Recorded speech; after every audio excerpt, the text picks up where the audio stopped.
Alhamdulillahilladzi arsala rasulahu bil huda wa dinil haq liyudhhirahu 'ala dini kullihi wa kafaa billahi shahida wa kafaa billahi wakila. Asyhadu an la ilaha illallah wahdahu la syarika lah wa asyhadu anna Muhammadan 'abduhu wa rasuluhu la nabiyya ba'dah.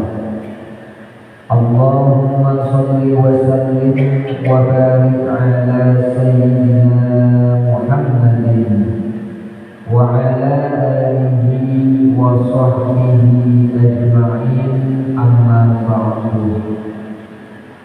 Faya ayyuhal hadirun ittaqullaha haqqa tuqatih wa la tamutunna illa wa antum muslimun. Yang saya hormati segenap pengurus Masjid Nurul Ilmi yang mudah-mudahan senantiasa dirahmati oleh Allah Subhanahu wa Ta'ala. Yang saya hormati dan juga mudah-mudahan senantiasa dimuliakan oleh Allah para jamaah sekalian, baik yang ada di masjid ataupun ada yang di rumah ataupun yang mendengarkan. Mudah-mudahan semuanya berada dalam kesehatan dan keberkahan Allah Subhanahu wa Ta'ala. Puja serta puji syukur marilah kita panjatkan kehadirat ilahi Rabbi Allah Subhanahu wa Ta'ala, yang alhamdulillah pada malam hari ini kita semua dapat berkumpul, dapat bermuajahah, dapat bertatap muka setelah sekian lama kita tidak bertemu. Betul atau tidak? Betul ya? Ada yang bilang 2 bulan, ada yang bilang 3 bulan. Tetapi insya Allah, walaupun kita jarang bertemu, tapi mudah-mudahan hati kita tetap dalam keimanan dan juga ketakwaan Allah Subhanahu wa Ta'ala. Sholawat beriring salam semoga terlimpah curahkan kepada baginda alam Habibana wa Nabiyyana Muhammad sallallahu alaihi wasallam, kepada keluarga, sahabat, tabi'in, tabi'at serta kita selaku umatnya. Mudah-mudahan mendapatkan syafaat, mendapatkan pertolongan dari Rasulullah sallallahu alaihi wasallam. Hadirin yang dirahmati oleh Allah Subhanahu wa Ta'ala, sedikit menguatkan, mengaitkan hati kita yang hadir di tempat yang mulia ini, dan juga bagi para jamaah yang mendengarkan di luar Masjid Nurul Ilmi. Perlu kita yakini dan kita tanamkan dalam hati kita bahwa menuntut ilmu itu hukumnya fardu ain. Ketika menuntut ilmu, maka tidak ada batasan usia, tidak ada batasan waktu, karena pada hakikatnya menuntut ilmu merupakan kewajiban sekaligus perintah dari Allah Subhanahu wa Ta'ala. Karena kalau hati kita tidak menerima ilmu, terutama ilmu agama, pasti hati kita akan menjadi keras. Pasti hati kita tidak akan mendapatkan hidayah dan petunjuk dari Allah Subhanahu wa Ta'ala. Karena itulah kita sebagai seorang muslim, kita mendapatkan keberuntungan pada malam hari ini. Di kesibukan kita yang sungguh luar biasa, bekerja tiap hari, kemudian mencari rezeki, bahkan terkadang malam menjadi siang, siang menjadi malam, kita diberikan hidayah oleh Allah untuk menuntut ilmu. Karena itulah hidayatul ilmi, petunjuk untuk mendapatkan ilmu harus kita syukuri. Ya, kita diberikan oleh Allah segala kemampuan, baik itu pikiran, baik itu panca indera dan sebagainya untuk hadir di tempat yang mulia ini. Nah, ini sebagai prolog, sebagai pengantar agar kita semangat terus menuntut ilmu. Bahkan ada beberapa jamaah yang hadir di sini ya tidak mengenal tempat, tidak mengenal waktu, keliling untuk apa? Menambah hasanah, menambah wawasan keilmuan kita. Supaya apa? Kita betul-betul menerima ilmu itu tidak hanya satu tempat, tidak hanya satu guru, tapi beraneka ragam guru menjadikan kita wawasan ilmu kita semakin luas. Insya Allah pada kesempatan yang berbahagia ini saya akan menyampaikan berkaitan dengan mari kita perbaiki sholat berjamaah kita. Itu jamaah semua, ya. Kenapa? Bukan berarti sholat berjamaah kita ya tidak baik atau dalam artian salah, bukan. Tapi kita coba sholat berjamaah kita sesuai dengan apa yang disampaikan oleh baginda Rasulullah Sallallahu Alaihi Wasallam. Jamaah hadirin yang berbahagia, mayoritas para ulama memberikan penjelasan kepada kita hukum sholat berjamaah, gitu. Ya, ada yang mengatakan ya fardu ain, ada yang mengatakan fardu kifayah, gitu. Sebagian besar ya para ulama ya baik itu mazhab Imam Syafi'i, Imam Maliki menyatakan bahwa hukum sholat berjamaah adalah fardu kifayah. Sedangkan Imam Hanafi mengatakan fardu ain. Artinya kalau tidak dilaksanakan maka hukumnya berdosa.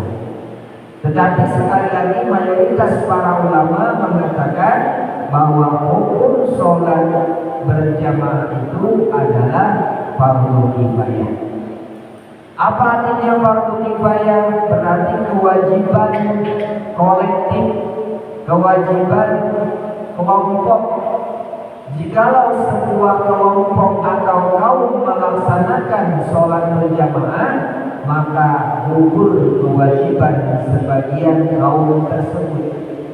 Maka di lingkungan Akropolis ini beruntunglah ada masjid, beruntunglah ada musola atau tempat-tempat yang dilaksanakan untuk melaksanakan sholat berjamaah. Kenapa demikian?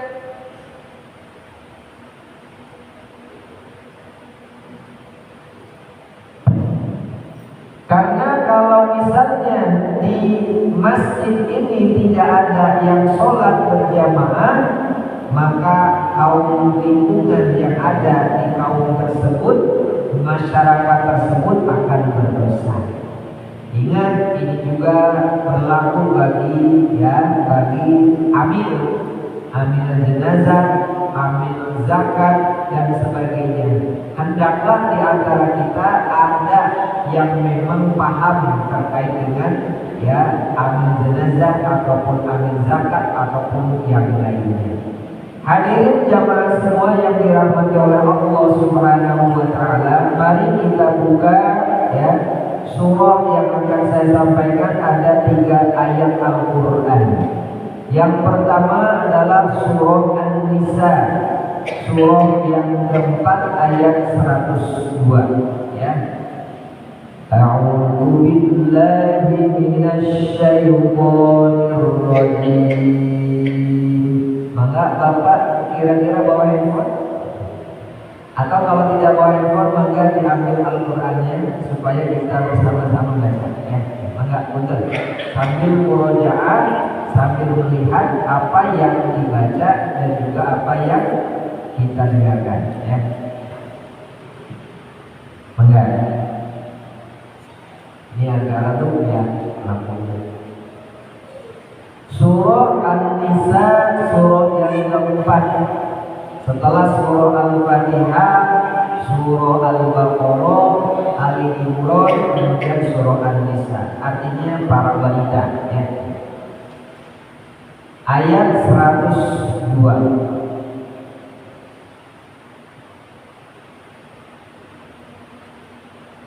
Sudah? Nah, suaranya mohon dikeluarkan, tidak perlu malu-malu untuk membaca Al-Quran. Kalaupun salah tidak ada masalah karena belajar ya. Ayat 102. A'udzu billahi minasy syaithanir rajim. Maka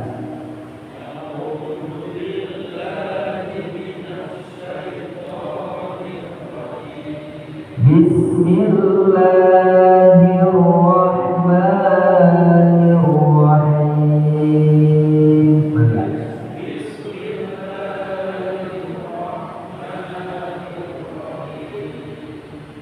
wa idza kunta fihim fa aqamta lahum. Maka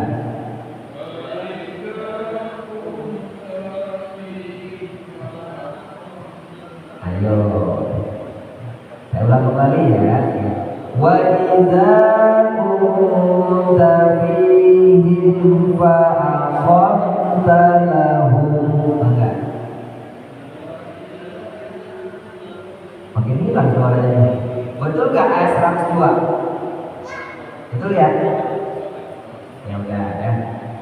Fa aqamta lahumus sholata faltaqum ta'ifah. Enggak. Berbeda dengan ayat 102. Betul? Ya. Fa aqamta lahumus sholata faltaqum ta'ifah. Enggak.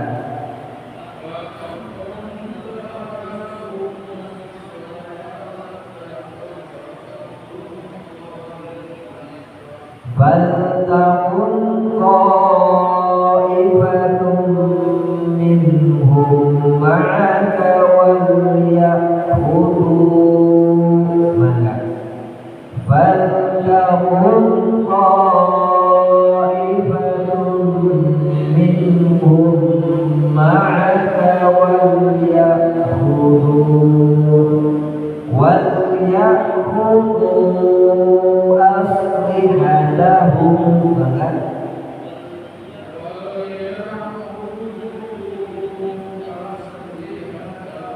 فَإِذَا سَجَدُوا فَلْيَكُونُوا مِنْ وَرَائِكُمْ. Maka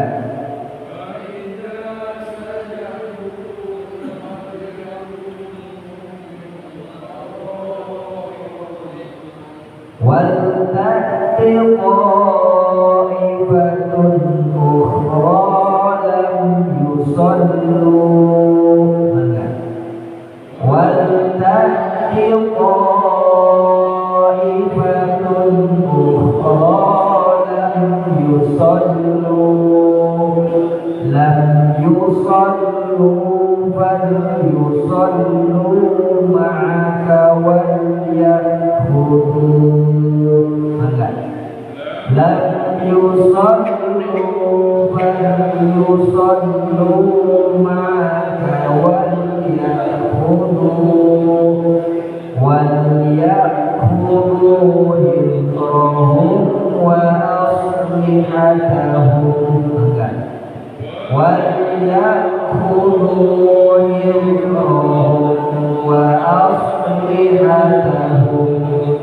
وَدَّ الَّذِينَ كَفَرُوا لَوْ تَغْفُلُونَ عَنْ أَسْلِحَتِكُمْ كفروا لو تغفلون عن أصلحتكم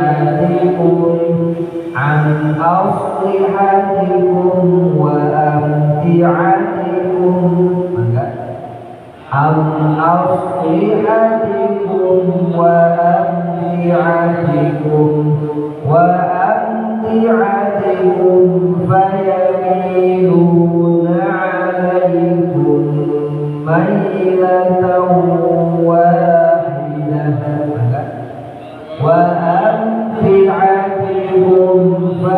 فيميلون عليكم ميلة واحدة ولا جناح عليكم إن كان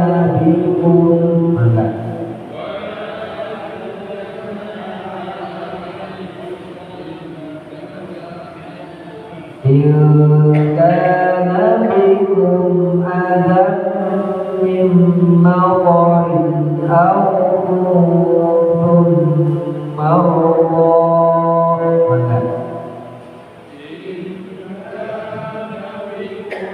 أذى من مطر أو كنتم مرضى أن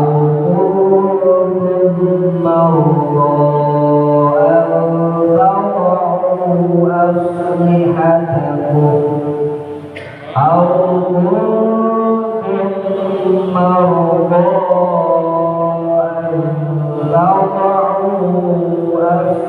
أن تضعوا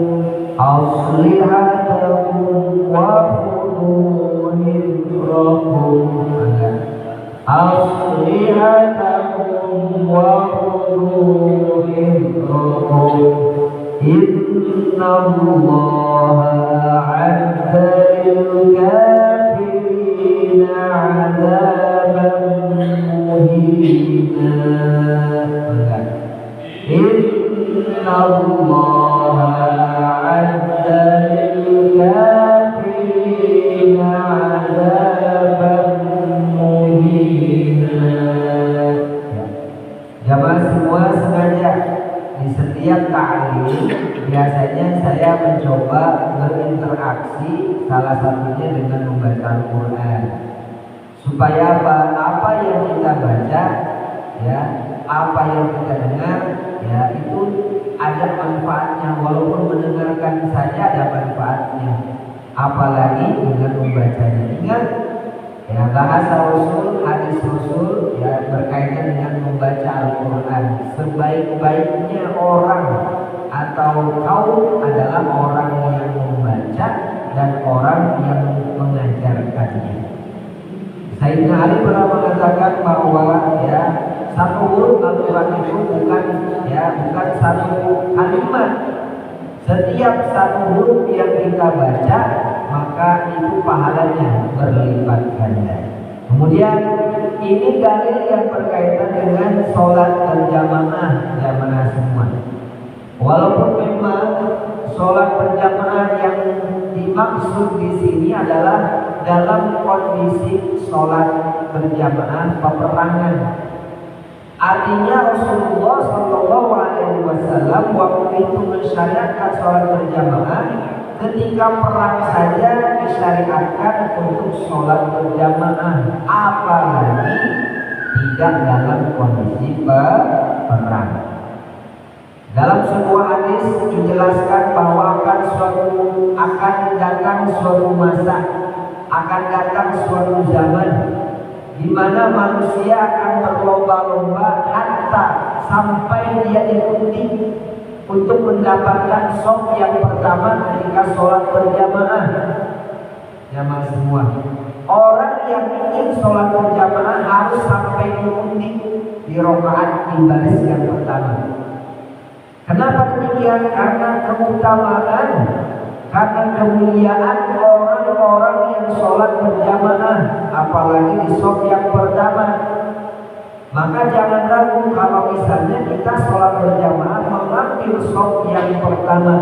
Kenapa demikian? Masya Allah, sungguh luar biasa. Pahalanya luar biasa. gitu ya. Kemudian ya, di dalam kondisi khauf, takut atau dalam peperangan saja Rasulullah melaksanakan sholat berjamaah, apalagi di dalam kondisi damai, tenang. Ada prakteknya. Kemudian yang kedua di dalam surah Al-Baqarah, surah yang kedua ayat 43, silakan dibuka, pendek kalau ini ya. Surah Al-Baqarah, surah yang kedua ayat 43. Ini saya pernah di jamaah majlis ta'lim ibu-ibu melaksanakan praktek sholat berjamaah ya, menggunakan anaknya bagaimana, kemudian juga anggota sujudnya seperti apa dan sebagainya ya. Sudah, surah Al-Baqarah surah yang kedua ayat 43. Bismillahirrahmanirrahim. Maka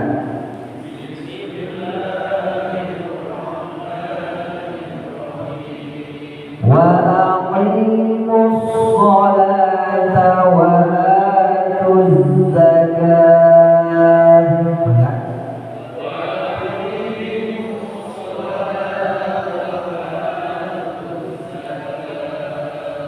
Wa atuz zakata warka'u ma'ar raki'in.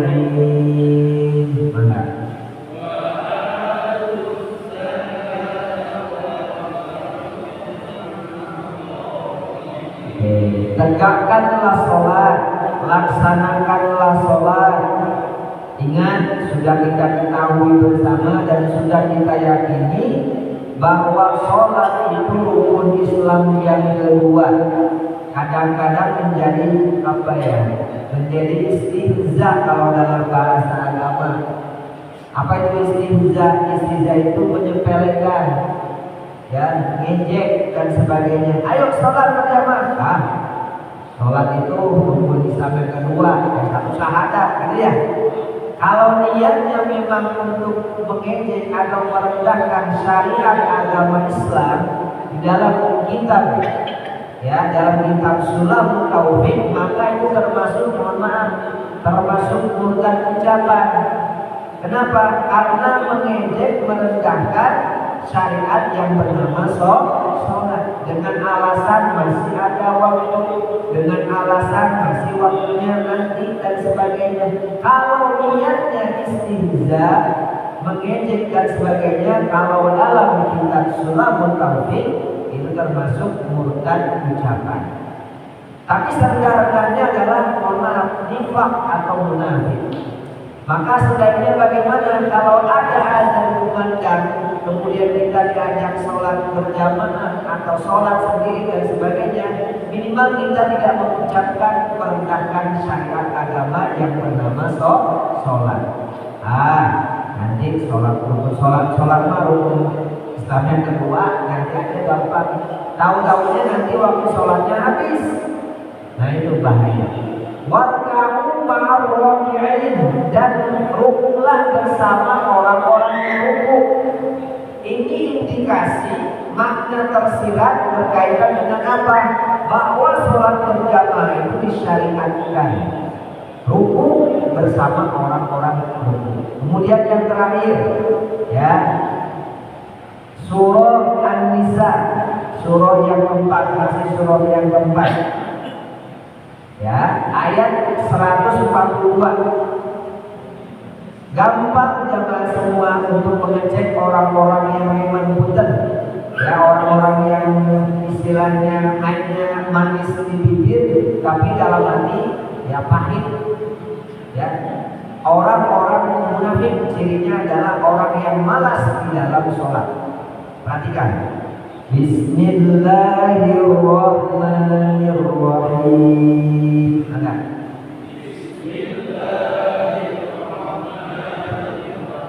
Innal munafiqina yukhadi'una Allah. Ada.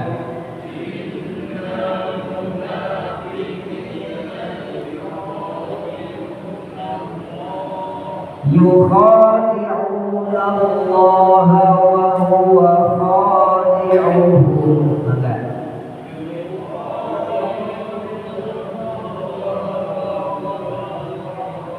Wa idza qamu ila sholati qamu kusala.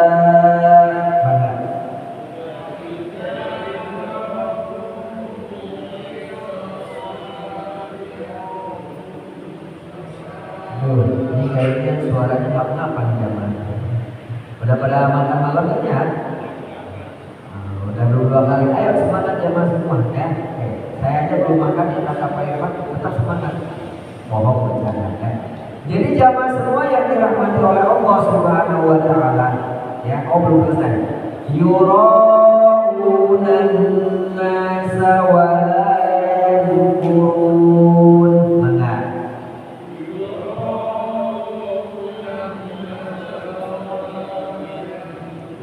ولا يذكرون الله إلا قليلا.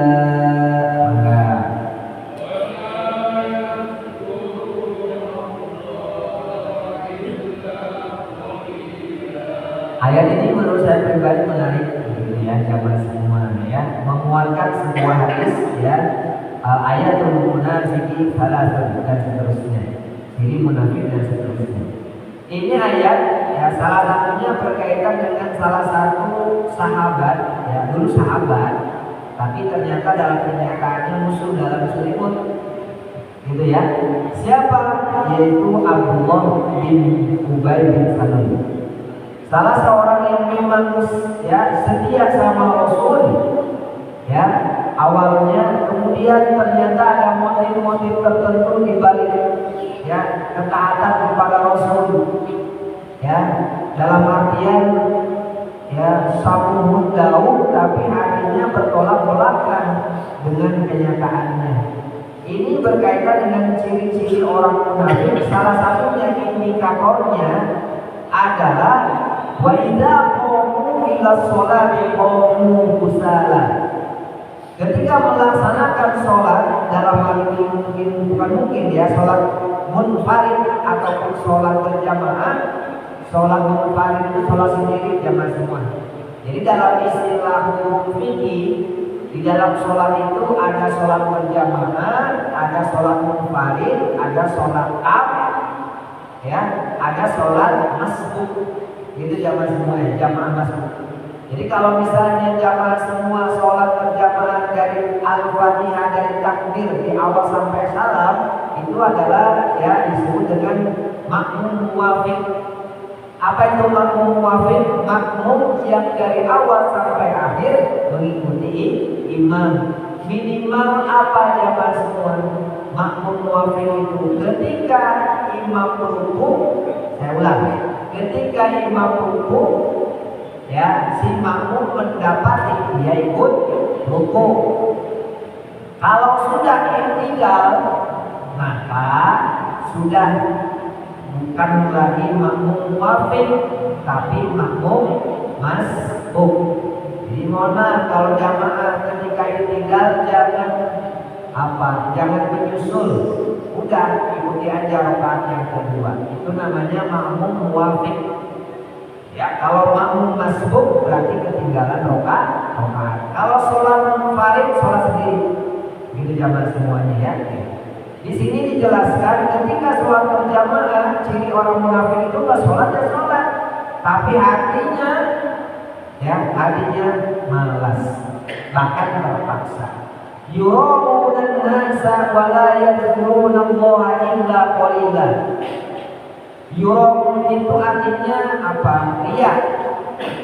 Jamaah semua ingat, syirik dan riya itu tipis jamaah semua, beda tipis. Ini jamaah semua ya. Dalam sebuah definisi keterangan Imam Al-Ghazali mengatakan, atau Ibnu Taimiyah juga mengatakan, kalau kita melaksanakan ibadah, ingin dipuji, ingin mendapatkan pengakuan dari orang lain, itu namanya riya.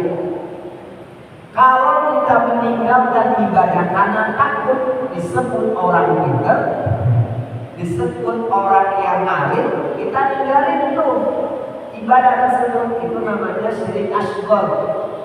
Apa itu syirik asghar? Berarti dia meninggalkan ibadah karena takut sama makhluk. Bisa dipahami? Artinya harusnya gimana jamaah semua? Ada penilaian makhluk ataupun tidak, tetap kita ibadah. Yang sebaik mungkin terserah orang mau ngomong apa, tapi kita betul-betul karena Allah Subhanahu wa Ta'ala. Saya sampaikan tipis antara dia dengan syirik asghar tadi. Di zaman ini misalnya nih, ketika biasanya baca Al-Quran dengan suara yang lantang, suara yang terbaik, karena memang berbicara baca Al-Quran, ya memang harus dengan terbaik. Tiba-tiba takut disebut orang alim, takut disebut orang apa namanya yang dipuji, meninggalkan itu yang menjadi sebuah kebiasaan, itu termasuk syirik asghar. Artinya biasa saja, karena niat kita sekali lagi karena Allah Subhanahu wa Ta'ala. Gitu ya. Kemudian ada sebuah hadis jamaah semua, hadis yang pertama, ya ini ya.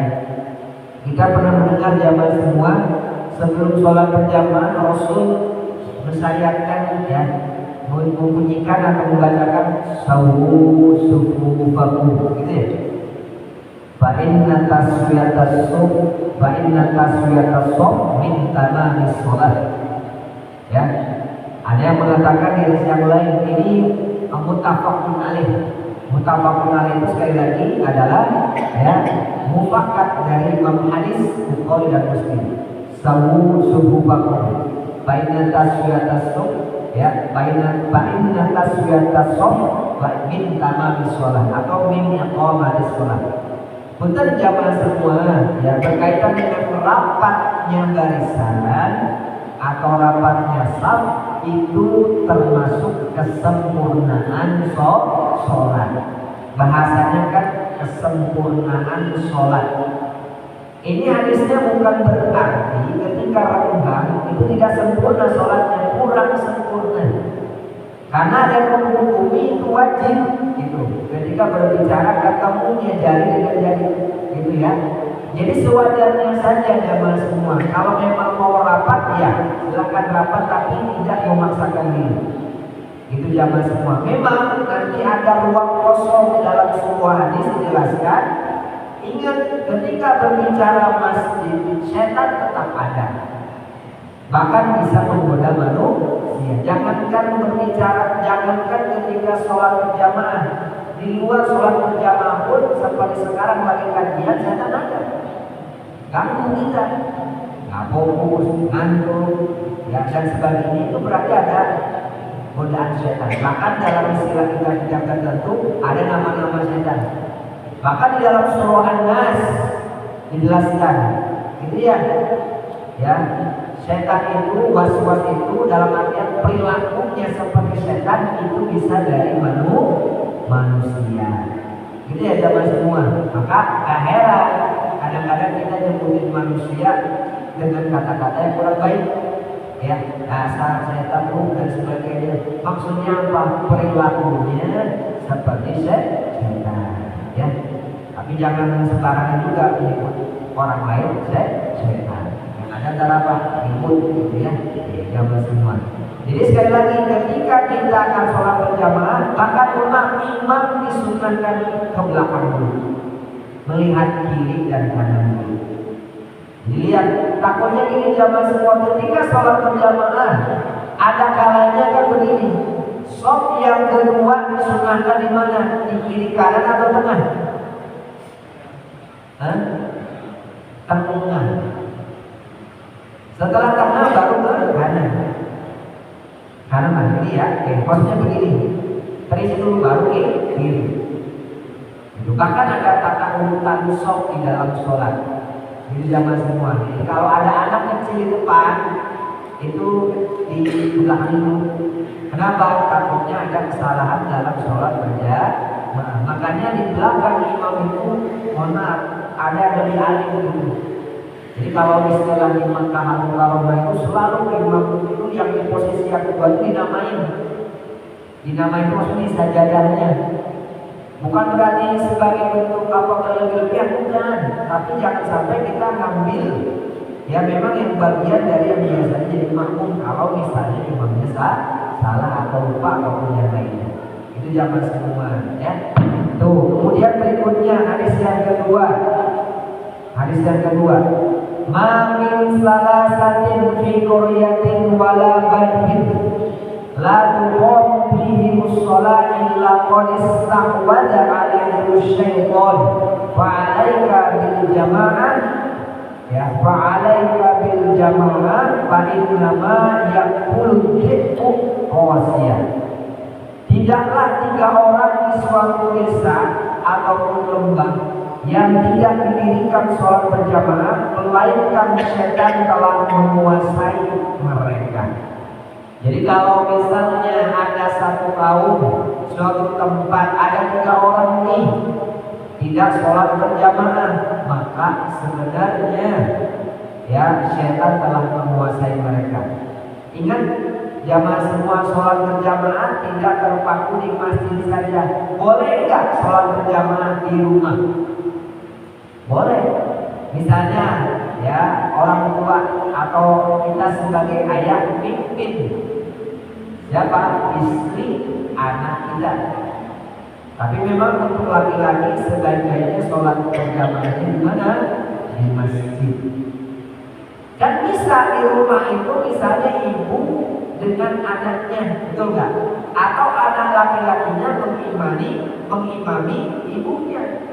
Bisa. Minimal kalau di dalam sholat berjamaah ada imam, ada makmum, berarti kuat. Jadi kalau misalnya bapak di sini sekarang lagi sholat berjamaah nih di rumah, ajak kasih tahu bahwa anak dan ibu bisa sholat berjamaah. Ini pengaruhnya luar biasa. Kalau dalam istilah tasawuf, dalam istilah akhlak, rumah itu beda, akan terasa beda rasanya kalau dibiasakan sholat berjamaah. Kemudian jamaah semua bahkan mengilustrasikannya begini, ya. Serigala itu akan menerkam kambing kalau kambingnya sendirian, betul atau tidak? Tapi kalau serigala ini melihat ada gerombolan kambing, ya banyak, bukan berarti kita seperti kambing, bukan. Karena dengan jamaah itu insya Allah akan kuat. Jadi kalau 3 orang, 4 orang, setan itu gak akan ganggu kita. Ya, termasuk juga mungkin di sini adalah sholat berjamaah, zikir dan sebagainya. Karena orang itu akan merasakan haibah, kebanggaan. Bahkan di dalam sebuah hadis dijelaskan ya, kalau sholat subuhnya, betul nggak? Sholat subuhnya orang muslim penuh masjid, maka itu sebenarnya adalah akan datang akhir zaman. Bahkan kaum Yahudi akan punah. Kalau sholat subuhnya penuh, kira-kira kalau saya dirubah, sholat berjamaah di sini subuhnya penuh atau tidak? Penuh dengan karpet. Ya, jangankan subuh ya maghrib aja ya, tapi mungkin saya bisa maklumi karena ini kan transit ya. Oke, datanya di Al-Fatah misalnya, gimana? Kan belum ada ya. Berarti masih ada yang sholat di rumahnya masih.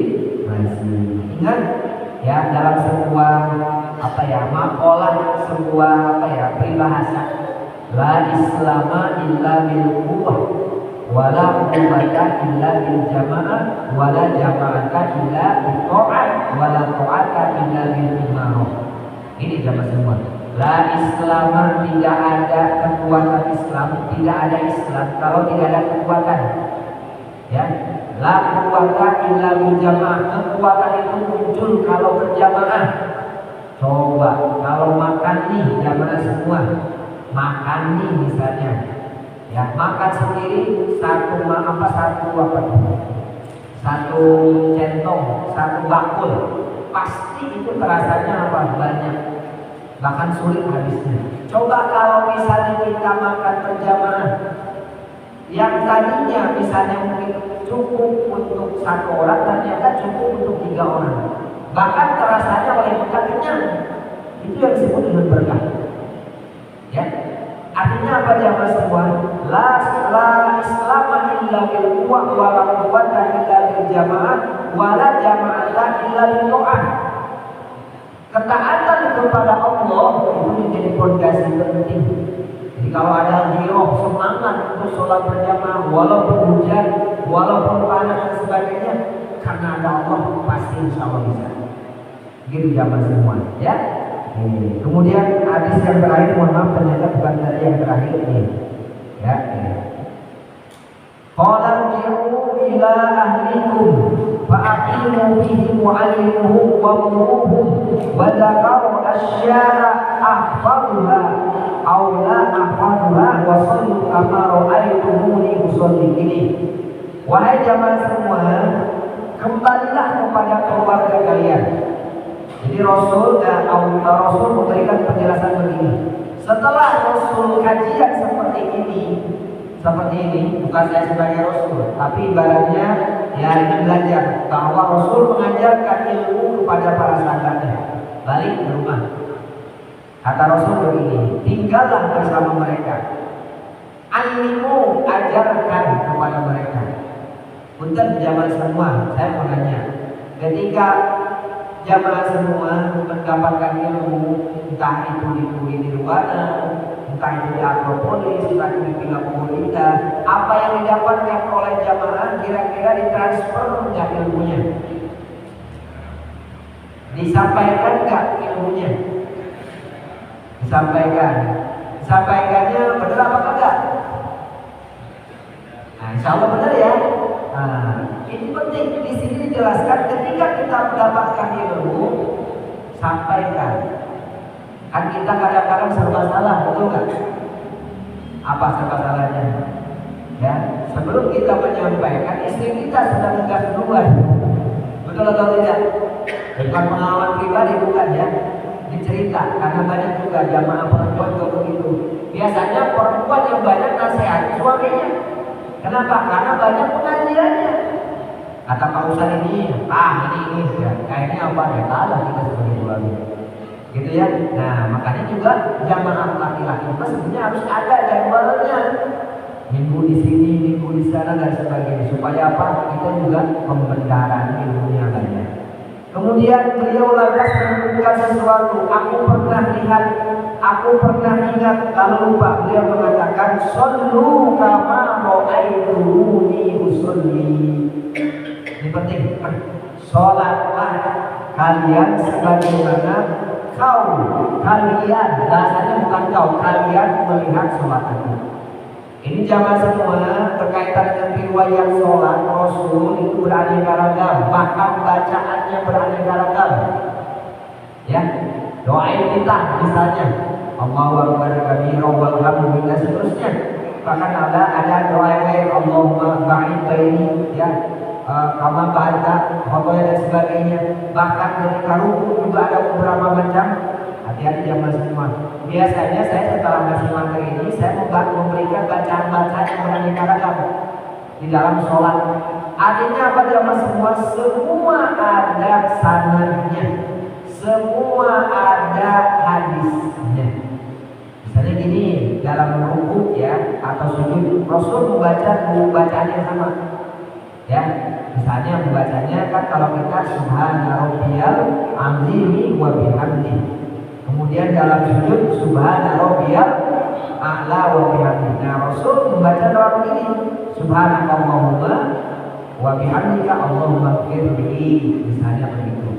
Ya, itu jamaah semua banyak nanti akan saya sampaikan kalau memang kita ketemu kembali ya. Apa yang perlu diperbaiki dalam sholat berjamaah kita? Pertama, wudu. Dalam sebuah hadis dijelaskan, ya, barang siapa orang yang membaguskan wudunya, maka itu merupakan bagian dari kesempurnaan sholat. Hati-hati jamaah semua, ya. Rukun wudu kan sebenarnya ada 4, tapi ulama memberikan tambahan niat dan tertib. Nah, jadi kalau berkaitan dengan niat tertib itu ijtihad para ulama. Ketika dalam Al-Quran 4, iya betul. Ijtihad ulama ada 6, niat dan tertib itu juga betul. Ketika menyampaikan yang 6 salah, yang 4 bilang 6 salah, hati-hati. Berarti dia belum ya mempelajari usul fikih. Coba bayangkan ya semua, di dalam Al-Quran kan urutannya jelas. Ketika berwudu misalnya dari mana dulu? Misalnya ya rukunnya wajah dulu. Seandainya wudu dari kaki dulu, apa yang terjadi? Maka istihad ulama ada namanya tertib. Nah, di zaman semua berwudu dengan baik salah satu yang harus kita perbaiki. Di zaman semua enaknya sih suatu saat kita praktek ya, praktek satu persatu berkaitan dengan wudu. Yang kedua, pakaian dan tempat. Yang perlu diperbaiki adalah pakaian dan tempat. Alhamdulillah di zaman semua tempat kita sudah suci, tapi kita tahu nih pakaian kita. Yang bisa mengetahui pakaian kita baik atau tidak zaman semuanya. Ya, hati-hati zaman semua, termasuk mohon maaf dalaman kita. Ya, soalnya kalau kaos kita jangan sampai seminggu gak ganti-ganti. Awas ya, takutnya apa? Najis melekat dalam tubuh kita. Dan tak kalah pentingnya adalah yang perlu diperbaiki adalah hati kita. Ya, ketika kita sholat berjamaah, walaupun memang diperbolehkan kita ingin mendapatkan pahala 27 derajat, ingat itu adalah perintah Allah. Ya, niat kita ibadah kepada Allah. Ya. Kemudian bacaan, ini juga penting bacaan, termasuk dalam sholat sir dan sholat zahar. Sir itu apa? Yang tidak dikeraskan suaranya. Zahar itu apa? Berarti yang dikeraskan suaranya. Coba kita mulai ya. Biasanya sih saya praktek ya, tapi waktu juga nih ya, bacaan penting ya. Coba Allahu Akbar, mau enggak? Kadang-kadang kan kita baca begini, Allahu Akbar. Ada yang begitu. Salah atau tidak kalau gitu? Kenapa salahnya? Karena qolat.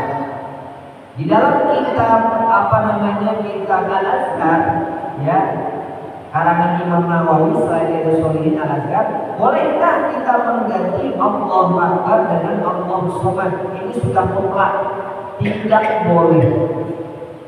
Tetap harus menggunakan Allahu Akbar. Setelah Allahu Akbar, rukunnya adalah Al-Fatihah. Ingat, pembacaan Al-Fatihah ini memang ada perbedaan. Kalau dalam sholat berjamaah ya, ketika misalnya nih, kalau rakaat pertama dibaca ketika imam membacakan surah sunnah, surah yang setelah Fatihah. Karena apa? Kita membaca apa? Doain kita. Tapi kalau rakaat yang kedua, bolehkah kita membaca surah Al-Fatihah dari awal? Boleh. Kadang-kadang kan begini, imam di rakaat kedua ketika membaca surah Fatihah, sholat yang keduanya apa? Surah yang keduanya misalnya pendek, ya. Lalu kalau misalnya kita sudah baca surah Fatihah, imam baca surah lain, silakan dengarkan, fastami'u lahu atau baca silakan, tapi dalam hati. Itu baru awal ya. Kemudian gerakan yang perlu diperbaiki, kemudian penghayatan. Insya Allah di minggu yang akan datang, ya insya Allah ya, praktek wudu terlebih dahulu ya. Mudah-mudahan ada manfaatnya. Kurang lebihnya mohon maaf. Akhirul kalam. Wassalamualaikum warahmatullahi wabarakatuh. Subhanallahumma wa bihamdika asyhadu an la ilaha illa anta astaghfiruka wa atubu ilaik. Wassalamualaikum warahmatullahi wabarakatuh.